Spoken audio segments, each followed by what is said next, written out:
your destiny.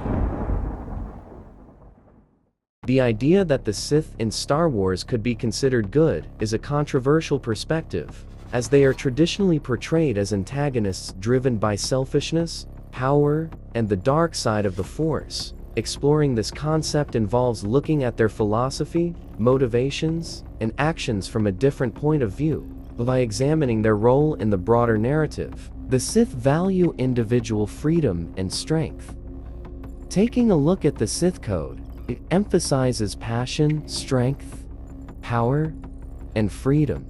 This focus on breaking chains and achieving personal freedom can be seen as empowering, especially in contrast to the Jedi's emphasis on detachment, discipline, and subservience to the will of the Force. The Sith's pursuit of individual potential and rejection of restrictive principles resonate with ideals of one's own talents.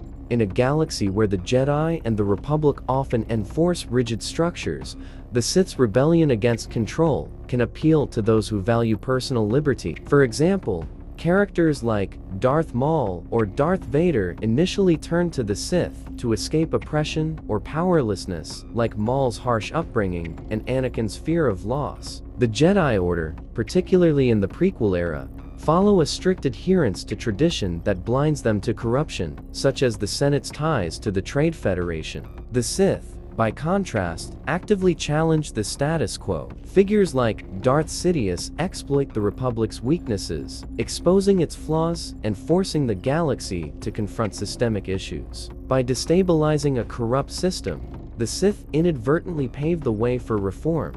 The fall of the Republic and the Jedi Order leads to the eventual rise of a new generation who rebuild a more balanced approach to the Force. Without the Sith's disruption, the Jedi's stagnation might have persisted. The Sith embrace emotions like anger, fear, and love, which the Jedi suppress in favor of emotional detachment.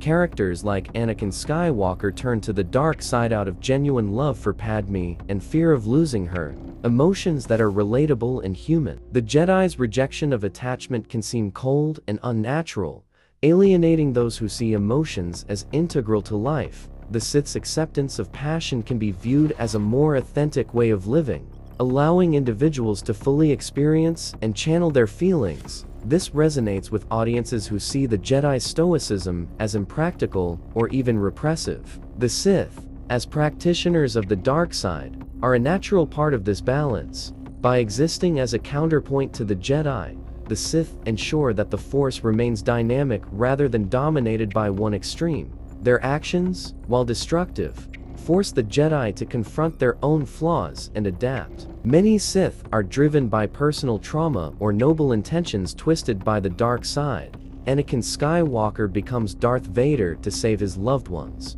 while Darth Plagueis seeks to conquer death to benefit others. Even Darth Sidious, though manipulative, believes he's bringing order to a chaotic galaxy.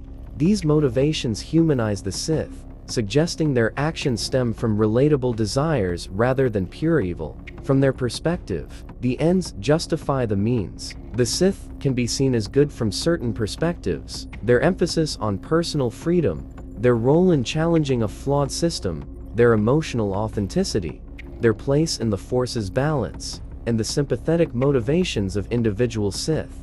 However, their destructive methods and the suffering they cause complicate this view. Ultimately, whether the Sith are good depends on how one defines morality in the Star Wars universe through the lens of relativism, their contributions to balance, or their narrative necessity as a force of conflict and growth. It all depends on a certain point of view. That's all for now. If you enjoyed the video, please like and subscribe down below.